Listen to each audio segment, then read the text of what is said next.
नमस्कार दोस्तों, क्या आप जानते हैं कि कभी टीवी की तुलसी से लेकर संसद की सबसे तेज तर्रार आवाज बनने वाली स्मृति ईरानी आज कहाँ है? और क्या आपने गौर किया कि जब स्मृति ईरानी राजनीति से लगभग आउट हो रही थी, ठीक उसी वक्त एक दूसरी सुपरस्टार ने एंट्री मारी। नाम है कंगना रनौत। क्या ये सब सिर्फ इत्तेफाक था या फिर प्रधानमंत्री नरेंद्र मोदी की निजी पसंद का राजनीतिक करिश्मा? आज की कहानी ऐसी है जो पर्दे के पीछे से सत्ता के असली चेहरे को बेनकाब करती है। स्मृति ईरानी की चमकदार एंट्री। साल 2014 नरेंद्र मोदी प्रधानमंत्री बने। बीजेपी में सत्ता का नया सूरज उगा और उसी शेरनी में एक चेहरा चमकने लगा, स्मृति ईरानी। एक समय था जब स्मृति ईरानी को सीधे प्रधानमंत्री नरेंद्र मोदी का फोन आया था। एक दौर में वो इतनी आत्मविश्वासी थी कि संसद में चीख चीख कर बोलती थी, विपक्ष पर ऐसे झपटती थी जैसे देश की रक्षा अकेले उन्हीं के कंधों पर हो। मोदी ने उन्हें बहुत आगे बढ़ाया। हार के बावजूद 2014 में उन्हें मानव संसाधन विकास मंत्री बनाया गया। फिर 2019 में उन्हें राहुल गांधी को अमेठी से हराकर एक नया इतिहास रच दिया उन्होंने। मोदी का भरोसा, स्मृति की उड़ान। राहुल गांधी को हराने के बाद ईरानी की राजनीति में तूती बोलने लगी। उन्हें मोदी कैबिनेट में एक के बाद एक 3 मंत्रालय दिए गए, कपड़ा, महिला बाल विकास और अल्पसंख्यक मामलों का मंत्रालय। वो टीवी स्क्रीन की स्टार थी, मोदी की भरोसेमंद नेता बन चुकी थी। मीडिया उन्हें आयर लेडी कहने लगा। सोशल मीडिया पर उनकी फैन फॉलोइंग बढ़ती गई और सबसे अहम, मोदी उनसे खुश थे। पर क्या ये सब हमेशा रहने वाला था? राजनीति में कुछ भी स्थायी नहीं होता। 2024 में ईरानी अमेठी से फिर से चुनाव लड़ी और बुरी तरह हार गई।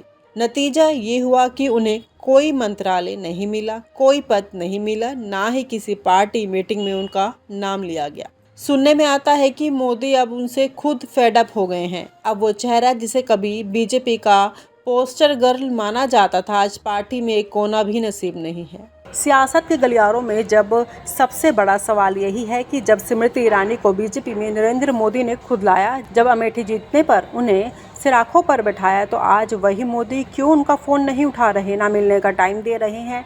क्या राजनीति में सफलता की कीमत इतनी सस्ती होती है या फिर स्मृति ने खुद ही अपनी राजनीतिक ज़मीन खो दी? ये सवाल आज हर राजनीतिक विश्लेषक की जुबान पर है। दरअसल बीजेपी का खेल बहुत बदल चुका है। अब वहाँ नई पीढ़ी का बोलबाला है। अमित शाह अपने हिसाब से टीम चला रहे हैं। योगी आदित्यनाथ उत्तर प्रदेश में अपना किला मजबूत कर रहे हैं और ग्लैमर के नाम पर अब कंगना रनौत सबसे चमकता चेहरा है। ऐसे में स्मृति ईरानी के लिए पार्टी में जगह बची ही कहाँ है? जो नेता कभी मीडिया की शान, टीवी की डिबेट की जान और प्रधानमंत्री की खास हुआ करती थी, आज वो पार्टी के कोने में रखे उस पुराने बॉक्स जैसी हो गई है जिसे कोई खोलकर देखना भी नहीं चाहता। कहते हैं कि राजनीति में कोई भी फिक्स नहीं होता, सब प्लॉटिंग है, लेकिन स्मृति की हालत देखकर लगता है कि अब वो फ्लोटिंग भी नहीं रही, बल्कि पार्टी के किनारे पर छोड़ दी गई एक भूली हुई फाइल बन चुकी है। हाँ, कभी कभी वो राहुल गांधी की तारीफ कर सुर्खियां बटोरने की कोशिश करती हैं। हाल ही में उनके राहुल की तारीफ वाले बयान ने हड़कंप मचा दिया। बीजेपी में भी कानाफूसी शुरू हो गई। क्या स्मृति के मन में घर वापसी का ख्याल आ रहा है या वो मोदी को इशारों में अपना दर्द समझाना चाहती हैं? लेकिन मोदी शायद अब इन इशारों को पढ़ने की फुर्सत में ही नहीं है। ईरानी की कहानी बताती है कि तेज रफ्तार से ऊपर चढ़ने वाले अक्सर ब्रेक फेल होने पर सबसे बुरी चोट खाते हैं। कभी बहू से मंत्री बनने की जो यात्रा उन्होंने शुरू की थी, वो आज खालीपन की मंजिल पर आ खड़ी है। उनके चाहने वाले भी अब 2 हिस्सों में बट गए हैं। एक जो मानते हैं कि स्मृति के साथ नाइंसाफी हो रही है, दूसरा जो मानते हैं कि ये राजनीति का स्वाभाविक अंत है क्योंकि काम कम और शोबाजी ज़्यादा रही। सुनने में आता है कि मोदी अब उनसे खुद फेड अप हो गए हैं। अब वो चेहरा जिसे कभी बीजेपी का पोस्टर गर्ल माना जाता था, आज पार्टी में एक कोना भी नसीब नहीं है। तो तभी होती है कंगना रनौत की हीरोइन एंट्री। इसी खालीपन में जब स्मृति ईरानी बाहर जा रही थी, तभी बॉलीवुड से एक नया चेहरा एंट्री करता है, कंगना रनौत। कंगना का बॉलीवुड करियर उस वक्त ढलान पर था। उसने खुद के प्रोडक्शन की फिल्में नहीं चल रही थी।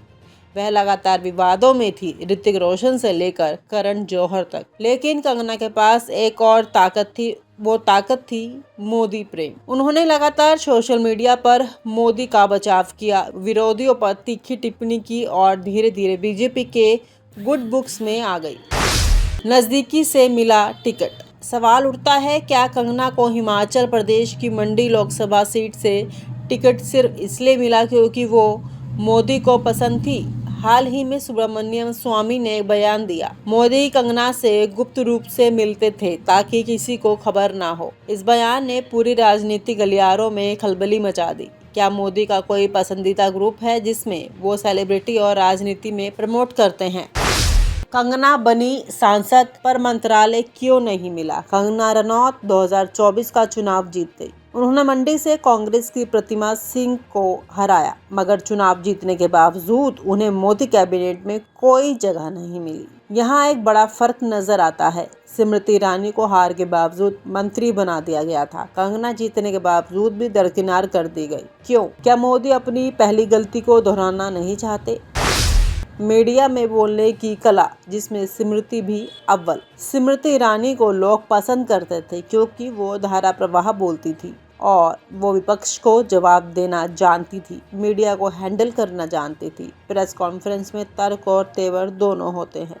कंगना में ये गुण नहीं है। वो हर मुद्दे पर उग्र प्रतिक्रिया देती है, लेकिन बातों में तथ्य और तार्किकता की कमी होती है। उनका सोशल मीडिया पर नियंत्रण नहीं है और ना ही वो अभी एक राजनीति के संयम को समझ पाई है। क्या कंगना लंबे समय तक टिक पाएंगी? सवाल अब ये है कि क्या कंगना राजनीति में लंबे समय तक टिकेगी? क्या वो संसद की कार्यवाही में नियमित रहेगी? क्या वो जनता की समस्याओं को उठाएगी? क्या वो सोशल मीडिया के शोर को छोड़ जमीन पर काम करेगी? या फिर उनका ये राजनीतिक सफर सिर्फ एक ग्लैमर स्टंट था? स्मृति से क्या सीखा कंगना ने? कंगना के पास एक जीवित उदाहरण है, स्मृति ईरानी। अगर आप खुद को अजय समझने लगते हैं तो राजनीति बहुत जल्दी आपको किनारे कर देती है। कंगना अब इन बातों को समझ जाए तो शायद वो राजनीति में स्थायी जगह बना सकती है। पर्सनल लाइफ की चर्चा भी गर्म है। सुनने में आ रहा है कि कंगना अब शादी की प्लानिंग कर रही है। उनके इंटरव्यूज में बार बार ये झलकता है कि वो अब लंबी राजनीति पारी की उम्मीद नहीं कर रही। क्या ये संकेत है कि वो राजनीति को एक फेज मानती है? स्मृति ईरानी अब वापस एक्टिंग की तरफ लौट चुकी है। क्या कंगना का अगला कदम भी वही होगा? सवाल अब आपसे है, क्या स्मृति ईरानी की गिरावट और कंगना की एंट्री कोई इत्तेफाक है? क्या मोदी सिर्फ उन्हीं पर भरोसा करते हैं जिन्हें वो निजी रूप से पसंद करते हैं? और क्या राजनीति अब सिर्फ लोकप्रियता का खेल बन गई है? और आप हमसे जुड़े रहने के लिए सब्सक्राइब करें YouTube पर, फॉलो करें Twitter पर और लाइक करें Facebook पर। और ज्यादा जानकारी के लिए आपको टाइप करना होगा सिर्फ न्यूज़ नशा।